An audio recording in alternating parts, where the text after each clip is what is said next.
ಇಡೀ ಜಗತ್ತಿನಲ್ಲಿ ಯಾವ ಮಂದಿರದಲ್ಲೂ ಕೂಡ ಮೂಲ ವಿಗ್ರಹಗಳನ್ನ ಬದಲಾಯಿಸೋದಿಲ್ಲ, ಆದರೆ ಪುರಿಯ ಮಂದಿರದಲ್ಲಿ ಮಾತ್ರ ಬದಲಾಯಿಸೋದು. ಮತ್ತೆ ಇನ್ನೊಂದು ವಿಶೇಷತೆ ಏನು ಅಂದ್ರೆ, ಬದಲಾಯಿಸಬೇಕಾದ್ರೆ ಹಳೆ ವಿಗ್ರಹದಲ್ಲಿ ಒಂದು ಬ್ರಹ್ಮ ಪದಾರ್ಥ ಅಂತ ಇರುತ್ತೆ. ಆ ಬ್ರಹ್ಮ ಪದಾರ್ಥವನ್ನ ಹೊಸ ವಿಗ್ರಹಕ್ಕೆ ಶಿಫ್ಟ್ ಮಾಡಬೇಕಾದ್ರೆ ಅಥವಾ ಟ್ರಾನ್ಸ್ಫರ್ ಮಾಡಬೇಕಾದ್ರೆ ಇಡೀ ಪುರಿಯ ಸಿಟಿಯಲ್ಲಿ ಕರೆಂಟ್ ಹೋಗುತ್ತೆ.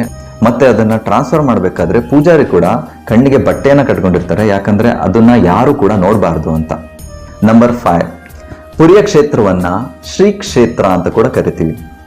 ಯಾಕಂದ್ರೆ ಇಲ್ಲಿ ಸಾಕ್ಷಾತ್ ಲಕ್ಷ್ಮೀ ದೇವಿನೇ ಜಗನ್ನಾಥನಿಗೋಸ್ಕರ ನೈವೇದ್ಯಕ್ಕೆ ಭೋಗವನ್ನ ತಯಾರಿಸ್ತಾರೆ ಅನ್ನೋದು ಒಂದು ನಂಬಿಕೆ. ಮತ್ತೆ ಲಕ್ಷ್ಮೀ ದೇವಿಯ ಕಿಚನ್ ಅಂದ್ರೆ ಅಡಿಗೆ ಮನೆ 2 ಎಕರಲ್ಲಿದೆ.